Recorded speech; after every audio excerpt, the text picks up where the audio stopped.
Well, howdy there, Internet people. It's Bo again. So today we are going to do things backwards. We're going to do the video, and then I'll read the message that prompted it. The message I'm going to read, I got 6 or 7 of them with a very similar tone. And that is leading us to talk about how to influence people and the rules of improv. I've done a video on this before, going over all of the rules. But tonight we're going to kind of focus in on one of the rules. But if you have any questions, the video that goes over everything will be down below. Tonight we will focus on yes and. The rule, yes and. When I say improv, I'm talking like whose line is it anyway? If you're ever watching something like that, the one person, they may say, "Oh, your leg's broke." The other person immediately is limping. Yes, and. They start limping and they move the story further. They take that story to a new position, but they agree with what was said to begin with. This is important if you are trying to influence people who are more or less in agreement with you, but just aren't as far down the road as you are. Yes, and. Give you an example of how this could work. Let's say there's a person who is in a major city, and it's a city where it's not illegal to feed the homeless, and they made 100 sandwiches, and they're handing them out. Fed 100 people. And right at the end, you walk up and you say, "You know how many homeless people there are in this city? You didn't even put a dent in it. Man, this is pointless." Do you think that person is going to listen to anything else you have to say? Do you think you're going to be able to move them to a different position based on that? As far as the common good, the best case scenario is that they just ignore you and continue doing what they were doing. The worst case scenario is that your statement impacts their morale and they lose hope. They give up. They stop. But let's do it a different way. Let's say, instead of walking up and saying, "Great, 100 sandwiches, big deal," you walk up and you say, "This is good. That's great. That's great. This should be done on a much wider level. In fact, it shouldn't need to be done at all. We should address root causes so this doesn't happen."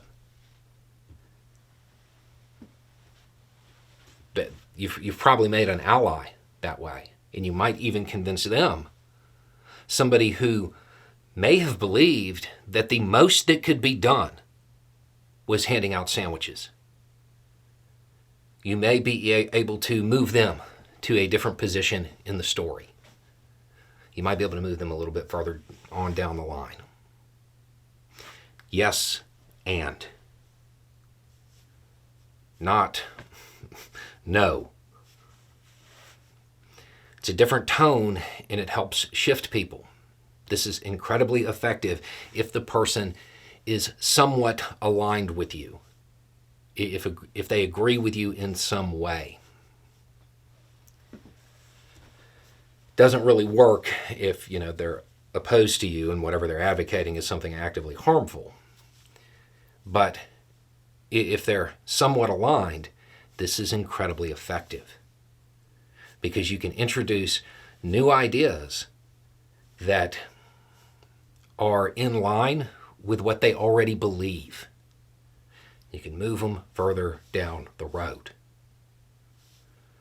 And you don't risk undermining them. The worst case scenario is they believe the thing that's good is good.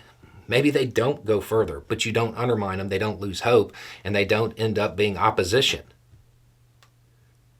Or just lose hope and become apathetic. Yes, and. Again, there are other rules that are really helpful here. And again, that video will be down below. So here's the message that prompted this. And again, there were a few of these. I will admit I chose the absolute saddest one.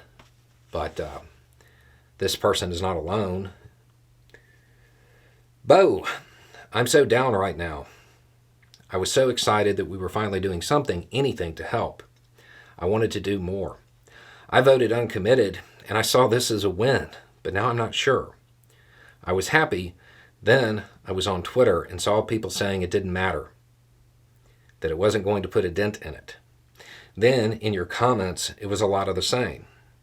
We can't really feed 2 million people this way, can we? I really need you here. It's just so hopeless. Is there even a reason to care? Maybe we should just wash our hands of this, or push Egypt to take them in. At least they'd be alive. This is somebody who voted uncommitted. They're probably coming from a pretty progressive place. But the rhetoric they saw convinced them that nothing could be done.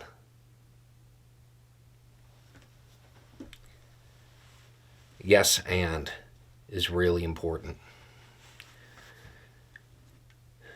To this person and the others who may be feeling this way, this is not pointless. This is not pointless. You're right, you can't feed 2.3 million people this way. I mean, you can, but logistically, that would be literally drops 24 hours a day, 7 days a week. The thing is, you don't actually have to do 2.3 million people this way. The number I saw was 25%, which is 600,000. The test drop was almost 10% of that. It can totally be done. It can help. It can do a whole lot of good. The people who, and this may be hard to believe, but the people who made you feel like it didn't matter, like nothing could be done, that the best thing to do was just give up, that is not what they were saying. I promise. I see the comments. That's not what they were saying. They are saying this needs to be done on a wide-scale level. In fact, this shouldn't even need to be done. We need to address root causes. That's what they're saying. They're further down the road in the discussion, and that they're not doing well at reaching back for you. I guarantee you, not a single person who was saying this isn't going to matter, or it's not going to put a dent in it, or anything like that. If they were expressing concern expressing concern for people in Gaza, they weren't saying don't feed them. They want more done. A lot of people have suffered a moral injury, and they are angry. They're not doing a good job of explaining other things that might be on the table, that they feel are on the table. But I can assure you that they don't want people to not get food.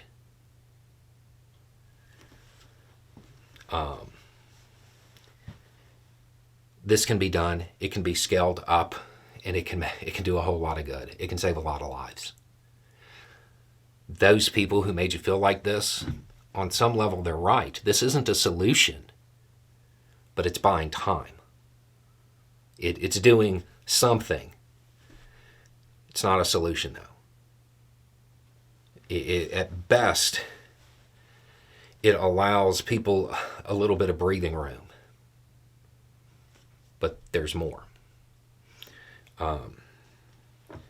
So just bear that in mind. If you are seeing those comments and you feel like it's hopeless, I promise you none of those people want you to wash your hands of this and not care anymore. It's them being angry and not necessarily being good at moving the conversation along. Yes, and is a very good way. If you are in contact with somebody If you are talking to somebody and you are more progressive than they are, or you are on a further, if you're further down the road than they are, don't say no. Say yes and. Yes, and there's more we can do too.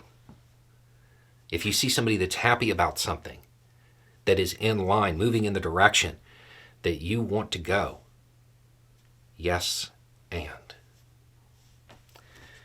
Anyway, it's just a thought. Y'all have a good day.